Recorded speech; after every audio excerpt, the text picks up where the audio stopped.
আসসালামু আলাইকুম। এই মুহূর্তে আমরা দাঁড়িয়ে আছি চুয়াডাঙ্গা সরকারি কলেজে। আর আমার সাথে আছে আসলাম অর্ক সাহেব এবং তিনি হচ্ছে আমাদের চুয়াডাঙ্গার মেয়র প্রার্থী এবং তার কাছ থেকে আমরা চুয়াডাঙ্গার উন্নয়ন সম্পর্কে শুনবো এবং তার কি কি পরিকল্পনা আছে আমাদের চুয়াডাঙ্গা নিয়ে।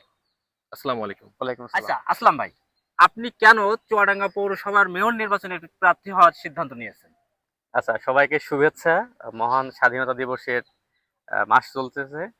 সকল মুক্তিযোদ্ধাদের কৃতজ্ঞতা। আসলে আমি দীর্ঘদিন থেকে মানুষের জন্য কাজ করে আসছি। আপনারা কম বেশি জানেন। চুয়াডাঙ্গা ভলেন্টিয়ার্স এর মাধ্যমে অনেকগুলো কাজ আমরা করেছি। তো মানুষ আসলে পরিবর্তন চাই। তো জি। সেই পরিবর্তনের জায়গা থেকে মূলত হচ্ছে আমার এই নির্বাচনে আসা। এবং যেহেতু আগে থেকে মানুষের জন্য কাজ করেছি, তো ক্ষমতা নাই, মানুষের দায়িত্ব নিতে চাই। সে দায়িত্ব নেওয়ার জায়গা থেকে আমি আসলে সিদ্ধান্ত নিয়েছি যে মানুষের জন্য কাজ করব এবং দায়িত্ব নিব। আচ্ছা আচ্ছা, চুয়াডাঙ্গা পৌরবাসী আপনাকে কেন ভোট দেবে? আচ্ছা, এটা খুব গুরুত্বপূর্ণ একটা ব্যাপার। এত প্যাচ থাকে আমাকে কেন ভোট দেবে?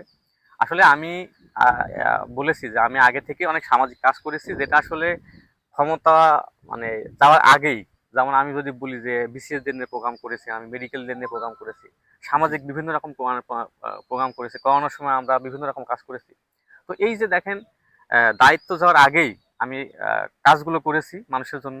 তো আমি চাই যে আহ, বড় একটা জায়গা থেকে দায়িত্ব বা পেলে কাজগুলো করা সহজ হবে। তো এজন্য আসলে বেসিক্যালি আমি কাজ করতে চাই আর কি। আচ্ছা, এজন্য পৌরবাসী আপনাকে ভোট দিতে জি। চাই। আচ্ছা, দিবে আর কি। সবার জন্য আপনার মূল লক্ষ্য কি?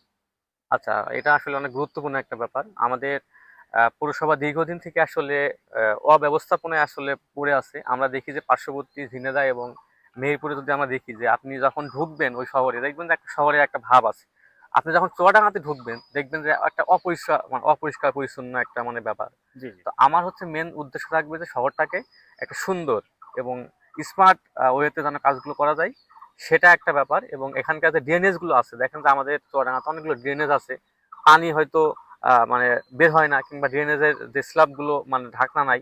তো আমার চাওয়া যে হচ্ছে এইগুলো সুন্দর করে মানে ঠিক করা। এবং যারা শিক্ষার্থী আছে কিংবা যারা হচ্ছে বয়স্ক আছে, তাদের জন্য একটা স্মার্ট চুয়াডাঙ্গা তৈরি করা এবং একটা বিনোদনের একটা ব্যবস্থা তৈরি করা। আমার ইচ্ছা আছে যে আমি পৌরসভার উদ্যোগে আহ, একটা স্মার্ট শহর তৈরি করব এবং একটা বিনোদনের একটা মানে কেন্দ্র তৈরি করব। কেন? আর একটা ব্যাপার হচ্ছে আমি গতকালকে একটা ঘোষণা দিয়েছি যে আমরা হচ্ছে আহ, একটা অনলাইন বেজ একটা সিস্টেম চালু করব। আপনার হচ্ছে আপনার লাইসেন্স থেকে শুরু করে শিক্ষার্থীদের যে ব্যাপারগুলো কিংবা অন্যান্য যেগুলো আছে লাইসেন্স ফি সহ সবগুলো অনলাইন বেজ করব। এতে করে মানুষের যে হয়রানি, সে আসলে তাকে এখানে আসা লাগবে না, সে বাসা থেকেই সেই এইগুলো সে দিতে পারবে। শিক্ষা এইভাবে প্রতিষ্ঠানগুলোর জন্য কি করবেন? শিক্ষা প্রতিষ্ঠানগুলো আমরা হচ্ছে সেখানকার যে শিক্ষক যে শিক্ষা প্রতিষ্ঠান আছে সেখানকার যারা প্রধান আছে, তাদের সাথে আমরা বসবো। বসে তাদের ওই স্কুলের আঙিনা সহ স্কুলের সামনে যেই রাস্তাঘাটগুলো আছে, আমরা প্রতিনিয়ত হচ্ছে মনিটরিং করব। এবং মনিটরিং করার ফলে সেখানকার নাগরিক সুবিধাগুলো কি কি আছে এবং আরো কিভাবে বাড়ানো যায়, সেগুলো নিয়ে আমরা হচ্ছে কাজ করব। এবং আপনাকে আরেকটা তথ্য দিই, আমরা একটা অ্যাপস তৈরির সিদ্ধান্ত নিয়েছি। এটা আমি ক্ষমতায় কিংবা নির্বাচিত হতে পারি বা না পারি, আমি একটা উদ্যোগ নিয়েছি, এটা আমি করব। আমাদের একটা আইটি টিম আছে, সেই টিমের পক্ষ থেকে আমরা একটা অ্যাপস তৈরি করব। তো মানুষের যে সমস্যাগুলো, সেই সমস্যাগুলো হচ্ছে আহ, তারা হচ্ছে ওখানে আপলোড করবে এবং আমাদের একটা কুইক রেসপন্স টিম থাকবে, তারা ওখানে সমাধানের জন্য হচ্ছে কাজ করবে। জি জি। তো এইভাবে আর কি মোটামুটি আমার চিন্তা ভাবনা যে ডিফারেন্ট ওয়েতে কিভাবে মানুষের কাছে সেবাটা পৌঁছায় যায়, এভাবে আর কি চিন্তা ভাবনা। যেহেতু আমার বাসা হচ্ছে গুলশান পাড়াতে, হাসপাতালের খুব কাছাকাছি আর কি, আমি হাসপাতালের অব্যবস্থাপনাগুলো খুব কাছ থেকে দেখেছি।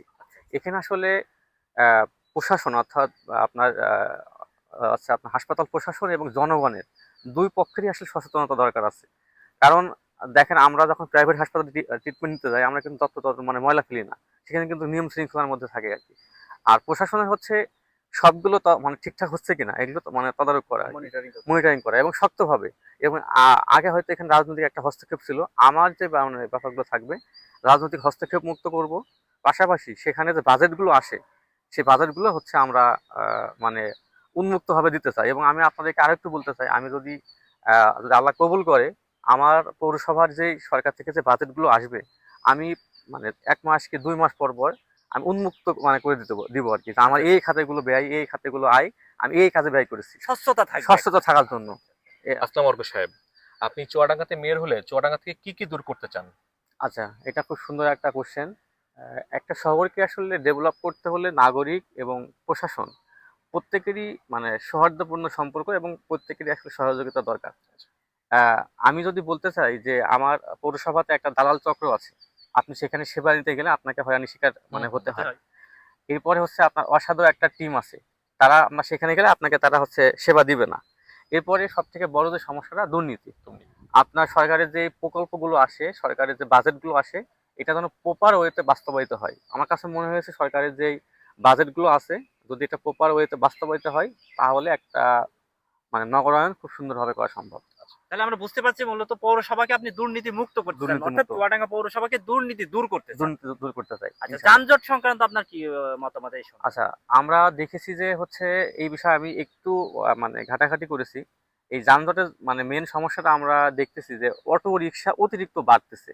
আমার একটা পরিকল্পনা আছে যে শহরের মধ্যে আপনারা দেখেছেন যে ঢাকা বিশ্ববিদ্যালয় সহ বিভিন্ন জায়গাতে আপনার রাউন্ড হচ্ছে অটো আর কি চলে শহরের মধ্যে, অর্থাৎ শহরের মধ্যে একটা মানে নির্দিষ্ট একটা অটো থাকবে, তারা শুধুমাত্র রাউন্ড দেবে। এর বাইরে শহরের মধ্যে অন্য জায়গা থেকে যে অটোগুলো তারা ওই নির্দিষ্ট নিজ নিজ এলাকায় হ্যাঁ যায়। নির্দিষ্ট স্টপ পর্যন্ত এসে হয়তো শহরের যেমন আমাদের আপনার একাডেমি মোড় আছে কিংবা আরেকটু ওদিকে পেছনে শহরের আছে, ভিতরে। শহরের ভিতরে। আচ্ছা। তো শুধুমাত্র আমার একটা ইচ্ছা আছে যে রাউন্ড দিবে আর কি, সেই টাইপের হচ্ছে মানে অটো মানে তৈরি করা, যেন অন্যগুলো এসে যানজট তৈরি করতে না পারে। এরকম আরো মানে ডিফারেন্ট চিন্তা ভাবনা আছে আর কি। আসসালামু আলাইকুম সাহেব, আপনি ছাড়াও এই মুহূর্তে আমরা অনেক প্রার্থীর নাম শুনতে পাচ্ছি, তো যারা আছে তাদের জন্য আপনার মন্তব্য কি? আচ্ছা, এটা খুবই সুন্দর কোশ্চেন। আসলে আমরা সবাইকে নিয়ে চলতে চাই, কারণ আমাদের দেখেন যে প্রত্যেকটাই কিন্তু দুইটা করে মানে হাত থাকে। আপনি যদি এক হাত যদি অচল থাকে, আপনি আর হাত দিয়ে কিন্তু সম্পূর্ণ কাজ করতে পারবেন না। আমি চাই যে আমাদের যারা অন্যান্য প্রার্থী আছে তারা সবাই যোগ্য, তারা সবাই আসলে মেয়র হওয়ার মতো যোগ্যতা রাখে। আমি চাইবো যে মানে আমার জায়গা থেকে আমি নির্বাচিত হই বা না হই কিংবা যেটাই হই না কেন, আমি তাদেরকে হেল্প করব এবং তারা উন্নয়নের কাজে উন্নয়নের কাজে আমরা তাদেরকে হেল্প করবো এবং আমরা চাই যে তারা আমাদেরকে সহযোগিতা হয়তো করবে। করুক। করুক। আসসালামু আলাইকুম সাহেব, আপনাকে অসংখ্য ধন্যবাদ আমাদের সময় দেওয়ার জন্য। আপনার শুভকামনা রইলো, আপনি আমাদের মেয়র হয়ে চুয়াডাঙ্গাকে দুর্নীতি থেকে মুক্ত করেন।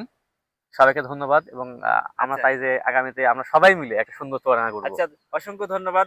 আমিও একই কথা অন্তরের সুরেই বলি যে আমরাও অন্তর থেকে দোয়া করি যে আল্লাহ আপনাকে কবুল করুক এবং আপনি ইনশাআল্লাহ। মেয়র হয়ে চুয়াডাঙ্গা পৌরসভাকে আধুনিক পৌরসভা এবং দুর্নীতি মুক্ত পৌরসভা এবং একবার একটা নিরিবিলি সুন্দর পরিবেশ তৈরি করতে পারবেন সেই আশায় ব্যক্ত করি। ইনশাআল্লাহ ভাই, আচ্ছা। সবাই সহযোগিতা চাই। Thank you.